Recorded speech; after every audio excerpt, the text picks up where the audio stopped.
All right, horror fans, buckle up. We're diving deep into the Silent Hill 2 remake today. And hey, I know you're probably already hyped. Oh, yeah. I bet most of you even pre-ordered it already. Yeah, probably. But hold on, before you jump back into that fog, we're going to arm you with all the info you need. All the intel. From gaming articles to in-depth reviews, we've got it all. Oh, yeah. So get ready. By the time you fire up that PS5, you'll be the ultimate Silent Hill guru. The Silent Hill master. Ready to impress your friends with all the juicy details. So let's get started. You know what's really gripping about Silent Hill 2? What's that? It's the way it tackles horror. We're not just talking about those cheap jump scares here. Right. This is psychological horror. This is where the true terror comes from, the atmosphere, the symbolism, messing with your head, you know? Like the kind of fear that sticks with you even after you turn the game off. Exactly. Okay, I'm interested. But paint me a picture. How does that actually play out in the game? Imagine this. You're James Sunderland. You're walking through the deserted streets of Silent Hill. Okay. It's not even the monsters themselves that are scary. It's that oppressive fog, the eerie silence. Right. That feeling that something is deeply wrong with this town. Even ordinary places, like, say, an abandoned hotel. Yeah. They take on this sinister, unsettling feeling. Okay, I'm starting to get it. It's like the environment itself is a character, It is. adding to the whole sense of dread. Yeah. But wait a minute. Why is James even in this creepy ghost town in the first place? You get a letter A letter. from your wife, Mary. But here's the twist. Mary is dead. Oh yeah, I forgot about that part. And that's where the real psychological depth comes in. It's not just about surviving those monsters. Okay. It's about James confronting his grief, his guilt, Right. his past traumas, all brought to the surface by this mysterious letter and this town that seems to mirror his inner turmoil. Hold on.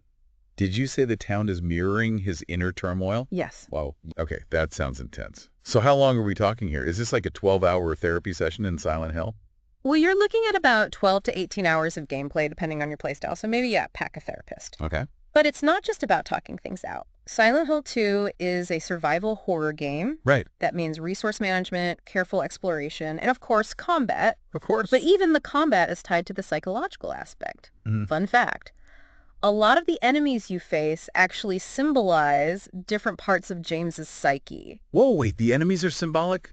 Okay, you got to give me an example. That's like blowing my mind a little bit. Take Pyramid Head, for Oh, instance. no, yeah, the iconic pyramid head. This hulking, terrifying figure wielding a giant knife, he doesn't just want to kill James. Right. He represents James's suppressed guilt and his desire for punishment. Okay. So encountering him isn't just a boss fight. I see. It's a confrontation with a part of himself. Wow, I never thought about it like that. Yeah. So this remake, Mm-hmm. we've got the original's amazing story and atmosphere, Mm-hmm. but what about the tech stuff? All the reviews are raving about the visuals, right? Oh, absolutely. They rebuilt the game from the ground up using Unreal Engine 5. Yeah, I saw that. We're talking 4K resolution, Okay. ray tracing, dynamic lighting. The fog looks incredibly realistic. And the details on the creature, well, let's just say, Oh, no. you'll see every gruesome detail in all its horrifying glory. I don't know if that's a good thing or a bad thing. Well, So it's not just a fresh coat of paint. This is like Silent Hill 2 on steroids. think of it more like they took the original's haunting beauty and cranked it up to 11. And it's not just what you see, it's what you feel. The DualSense controller adds a whole other level of immersion. Oh, yeah, the DualSense. I read about that. The haptic feedback and adaptive triggers, right? Exactly. So imagine this. You're walking down a creaky hallway and you can feel each individual floorboard groan beneath your feet through the controller. Oh, wow. Or you're pulling the trigger on a rusty pistol and you can feel the resistance, the weight of that action. It's all about blurring the lines between the game and reality, Yeah. making that fear response even more visceral. Okay, now I'm really getting hyped. Yeah. And they're even adding new endings to this remake. Yes. So even if you play the original, there's something new to discover. Yeah. But they're keeping those under wraps for now. For now, yes. It's a bit of a mystery, Yeah, which honestly fits perfectly with that Silent Hill vibe. right. But it does make you wonder, how will these new endings change our understanding of the story? That's a good question. Will they offer different perspectives on James's journey? Right. It's interesting because we're all used to multiple endings in games these days. Yeah. But in Silent Hill 2, where everything is connected to James' psyche, Mm-hmm. it just makes it even more intriguing. It does. So we got this incredible story, this haunting atmosphere, and Yeah. all these tech upgrades.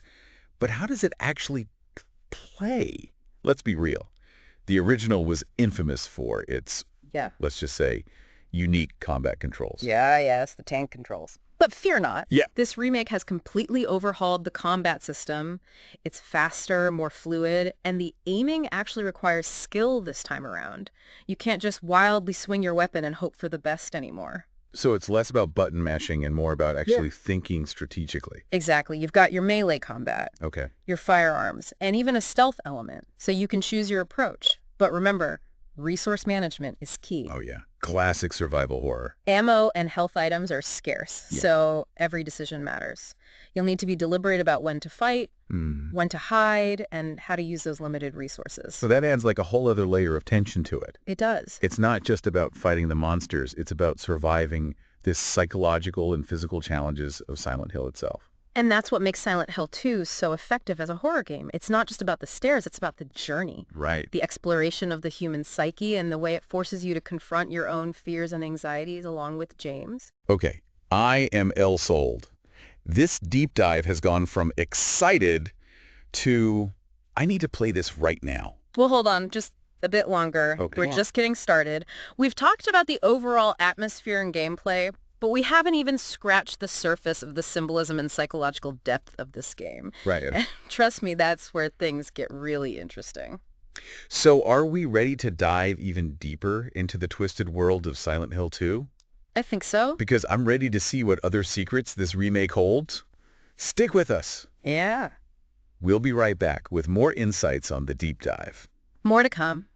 Welcome back to the deep dive. Before we took a little break, we were talking about how Silent Hill 2 isn't just about those jump scares, Right. but about this unsettling atmosphere and the enemies reflecting James's inner struggles. Yeah, and it's interesting because reading through these articles and reviews, it's amazing how much they focus on the town of Silent Hill itself. Yes. It's not just a backdrop.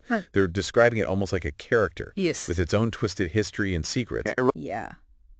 That's a really insightful observation, and it's totally true. Those dilapidated buildings, Right. fog-choked streets, it all adds to that feeling of isolation and unease that James experiences. It's like the town is a manifestation of his psychological state, closing in on him as he gets deeper into his own personal hell.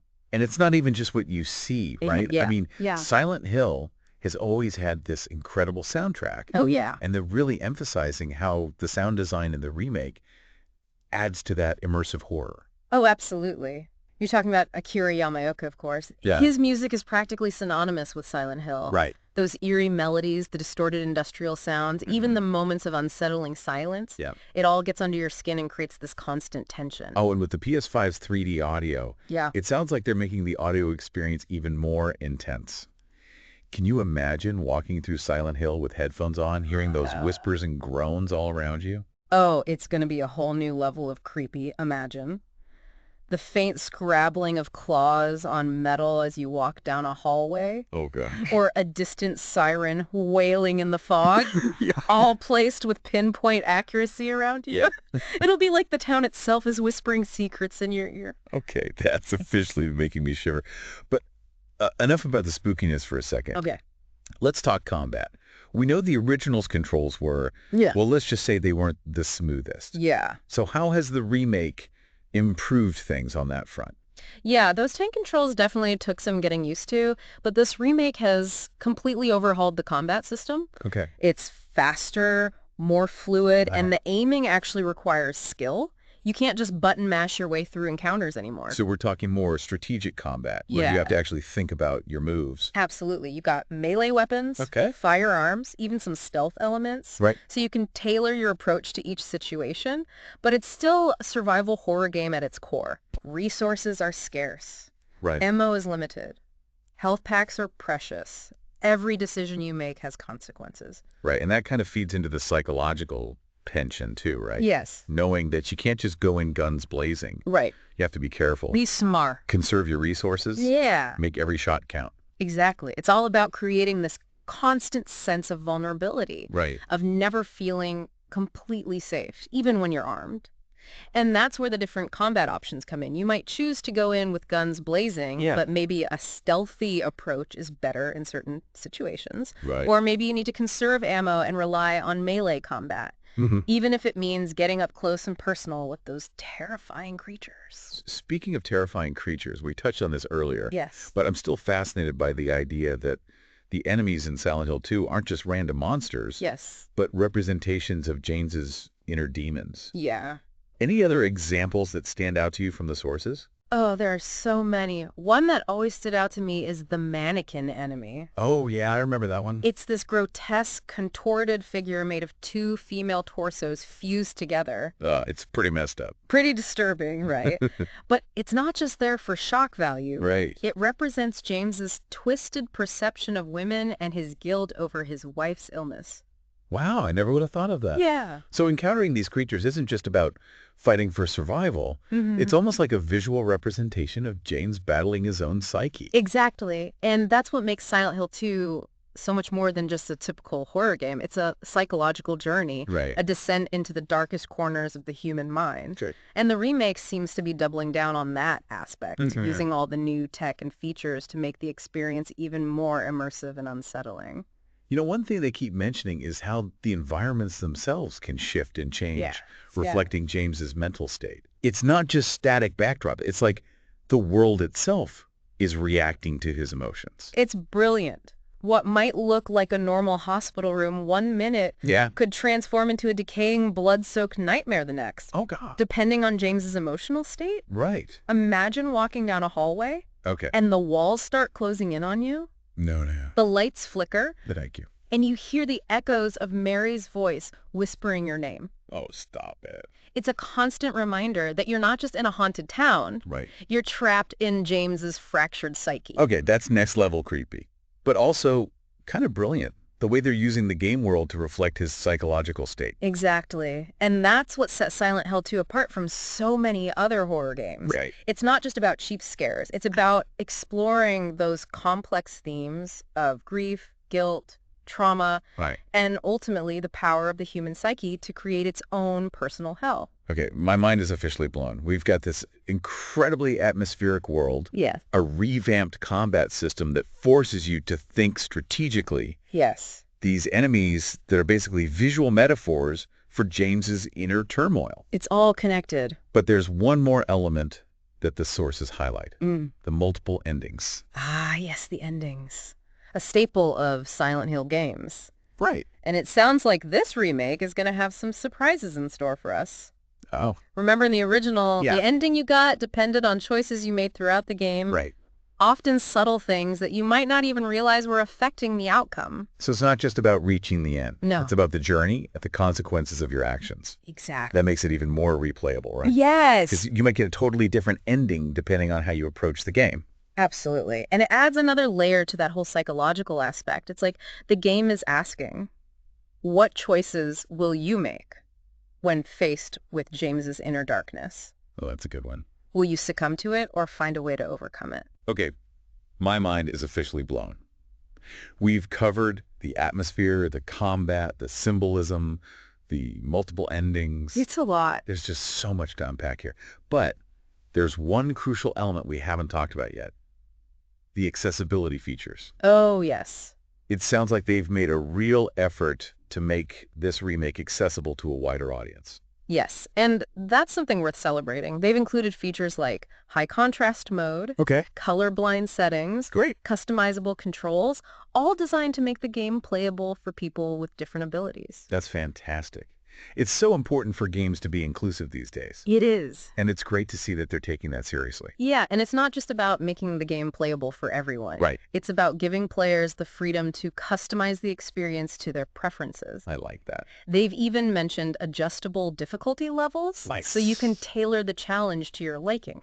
You know, it's really impressive how much thought and detail they've put into this remake. I think so too. We've talked about the story, the atmosphere, the combat, the symbolism, the accessibility, and I'm sure there's even more to uncover. Oh, there always is with Silent Hill. But now that we've covered the basics, I think it's time to delve into the heart of what makes Silent Hill 2 so terrifying and so unforgettable. Okay. The psychological horror itself. All right, let's get into it. I'm ready to explore the dark depths of Silent Hill 2. Yeah. Stick with us. Yeah. We'll be right back with more insights on the deep dive. Welcome back to the deep dive. Yeah. We're going even deeper into the world of Silent Hill 2, and trust me, things are about to get really unsettling. Unsettling indeed. Before the break, we were talking about the town itself feeling like a character Right. and how the enemies are like visual metaphors for James's inner struggles. But now it's time to dive into the heart of what makes Silent Hill 2 so disturbing, Yeah. the psychological horror. You know what sets Silent Hill 2 apart from other horror games? What's that? It's how it uses those typical horror elements, the creepy visuals, the grotesque creatures, Yeah. to explore something much deeper, the human psyche. Okay. We've talked about how the town and even the enemies reflect James's internal state, Right.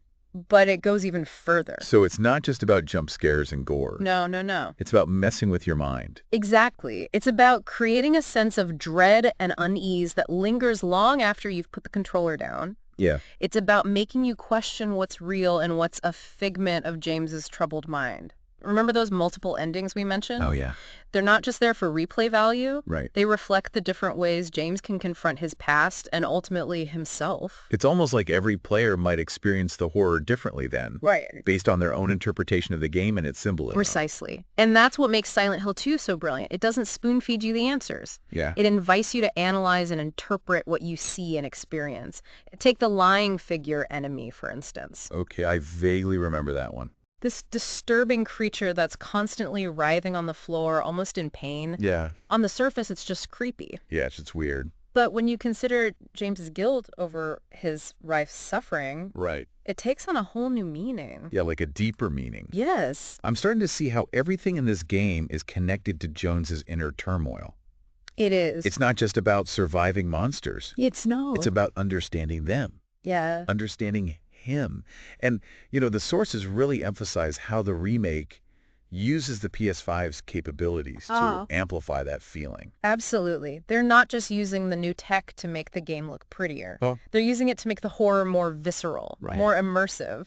Think back to those DualSense features we discussed. Okay, yeah. Imagine feeling the resistance in the triggers as you struggle to push open a heavy door, Oh, God, no. or the subtle vibrations as you walk across a blood-soaked floor. Oh, thank you. It's all about blurring the lines between the game and reality, making that fear response even more powerful. I'm getting goosebumps just thinking about it. Oh, yeah. They're not just putting you in James's shoes. Right. They're putting you in his head. That's a great way to put it. And remember how we talked about the environment shifting and changing? Yeah. That's another way they're emphasizing the psychological aspect. One minute you might be in a seemingly normal room, and the next, the walls are bleeding, the lights are flickering, and you hear the echoes of Mary's voice all around you. It's a constant reminder that you're not just in a haunted town, Right. you're trapped in James's fractured mind. Okay, that's officially terrifying. But also kind of brilliant, the way they're using the game world to reflect his psychological state. Exactly. And that's what sets Silent Hill 2 apart from so many other horror games. Yeah. It's not just about cheap scares. It's about exploring those complex themes of grief, guilt, trauma, Right. and ultimately the power of the human psyche to create its own personal hell. Wow. I'm starting to understand why this game has such a dedicated following. Yeah, It's not just a horror game. It's an experience. it is. And it sounds like this remake is taking that experience to a whole new level. Absolutely. It's a testament to the power of video games as a storytelling medium. Yeah. Silent Hill 2 proves that games can be more than just entertainment. They can be art, they can be therapy, Right. they can be a way to explore the darkest corners of the human soul. Well, there you have it, folks. Our deep dive into the Silent Hill 2 remake has come to an end. It has. We've explored the haunting atmosphere, the revamped combat, the layers of symbolism, Yes. and the deeply psychological horror that makes this game so unforgettable. It's so unforgettable. But the conversation doesn't have to end here. What are your thoughts? Yeah, what are you most excited about? Or maybe terrified to experience in this remake? Right. What do you think James's journey will ultimately reveal about him? And then maybe even about ourselves. Those are some heavy questions to ponder. So, dear listeners, as you prepare to step back into the fog-shrouded streets of Silent Hill, remember this. Pay attention to the details. Yes. Analyze the symbolism. And most importantly, prepare to be disturbed. Be disturbed. Because Silent Hill 2 isn't just a game. No, it's not. It's an experience that will stay with you long after the credits roll. It will. Until next time, stay curious and keep diving deep. Keep diving.